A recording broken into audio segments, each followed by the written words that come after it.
کربلا کے بعد کیا ہوا؟ بسم اللہ الرحمن الرحیم۔ کیا آپ نے کبھی سوچا ہے کہ 10 محرم 61 ہجری کی شام جب میدان کربلا میں تلواروں کی آوازیں خاموش ہو گئیں، حضرت امام حسین رضی اللہ تعالی عنہ اور ان کے وفادار ساتھی جام شہادت نوش کر چکے، تو اس کے بعد کیا ہوا؟ کیا کربلا کی داستان وہی ختم ہو گئی تھی، یا اصل امتحان تو اس وقت شروع ہوا جب میدان میں صرف شہداء کی لاشیں رہ گئی اور رسول اکرم صلی اللہ علیہ وآلہ وسلم کے اہل بیت قید کی حالت میں رہ گئے؟ آج ہم آپ کو کربلا کے بعد ان واقعات سے آگاہ کریں گے جنہوں نے اسلامی تاریخ کا رخ بدل دیا۔ یہ وہ سفر تھا جس میں نہ تلواریں اٹھیں، نہ جنگ ہوئی، لیکن صبر، استقامت اور حق کی آواز پوری امت تک پہنچ گئی۔ ناظرین، سورج غروب ہو چکا تھا، کربلا کی ریت پر خاموشی چھا رہی تھی، خیموں میں عورتوں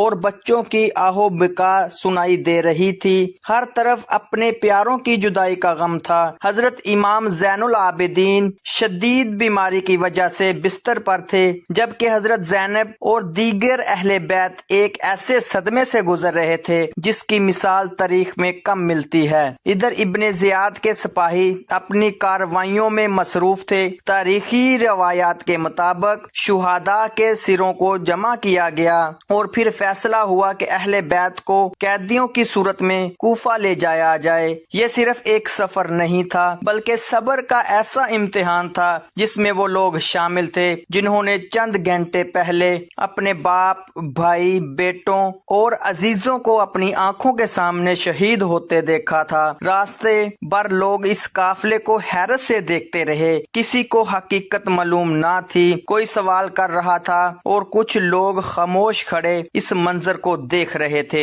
جوں جوں قافلہ کوفہ کے قریب پہنچا، شہر میں خبر پھیل گئی کہ کربلا کے بعد رسول اللہ صلی اللہ علیہ وآلہ وسلم کے اہل بیت کو لایا جا رہا ہے۔ یہ وہی کوفہ تھا جہاں سے حضرت امام حسین رضی اللہ تعالیٰ عنہ کو سینکڑوں خطوط بھیجے گئے تھے، جہاں مدد کے لیے وعدے کیے گئے تھے، مگر وقت آنے پر اکثر لوگ ساتھ نہ دے سکے۔ جب اہل بیت کا قافلہ شہر میں داخل ہوا تو بازاروں اور گلیوں میں لوگوں کا ہجوم جمع ہو گیا۔ بہت سے لوگ رو پڑے، کچھ حیران رہ گئے اور بعض پہلی مرتبہ سمجھ پائے کہ کربلا میں کتنا بڑا سانحہ پیش آ چکا ہے۔ اسی موقع پر حضرت زینب رضی اللہ تعالی عنہا نے ایک ایسا تاریخی خطبہ ارشاد فرمایا جس نے کوفہ کے لوگوں کے دل ہلا کر رکھ دیے۔ انہوں نے وعدے یاد دلائے، ان کی خاموشی پر متنبہ کیا اور حق کا پیغام نہایت جرت کے ساتھ بیان کیا۔ روایات کے مطابق ان کے الفاظ سن کر بہت سے لوگ زاروں کی طرح رونے لگے۔ جن آنکھوں سے پہلے صرف ایک قافلہ دیکھا تھا، اب انہیں اپنی غلطی کا احساس ہونے لگا۔ لیکن ناظرین، یہ آزمائش ابھی ختم نہیں ہوئی تھی۔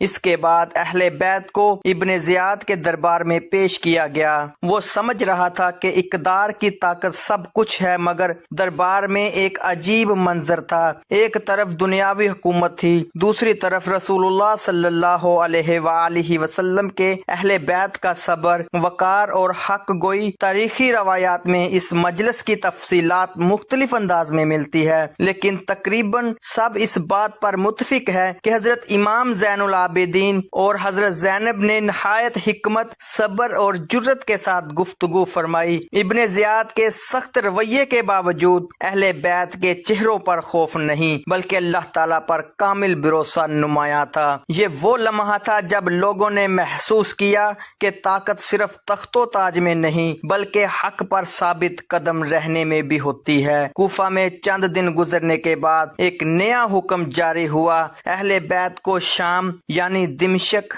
روانہ کیا گیا۔ یہ سفر پہلے سے بھی زیادہ طویل اور کٹھن تھا۔ گرمی، مسلسل سفر اور دلوں میں تازہ زخم، ہر قدم پر کربلا کی یادیں ان کے ساتھ تھی۔ راستے میں مختلف قبائل اور شہروں کے لوگ اس قافلے کو دیکھتے، سوال کرتے اور حقیقت جاننے کی کوشش کرتے۔ بعض مقامات پر جب لوگوں کو معلوم ہوا کہ یہ رسول اللہ صلی اللہ علیہ وآلہ وسلم کے نواسے حضرت امام حسین کا خاندان ہے تو ان کے چہرے بدل گئے۔ افسوس، ندامت اور ہمدردی کے جذبات نمایاں ہونے لگے۔ یوں کربلا کا پیغام آہستہ آہستہ ایک شہر سے سے دوسرے شہر تک پہنچنے لگا، لیکن ناظرین دمشق میں ہونے والا تھا وہ اس سے بھی زیادہ حیران کن تھا۔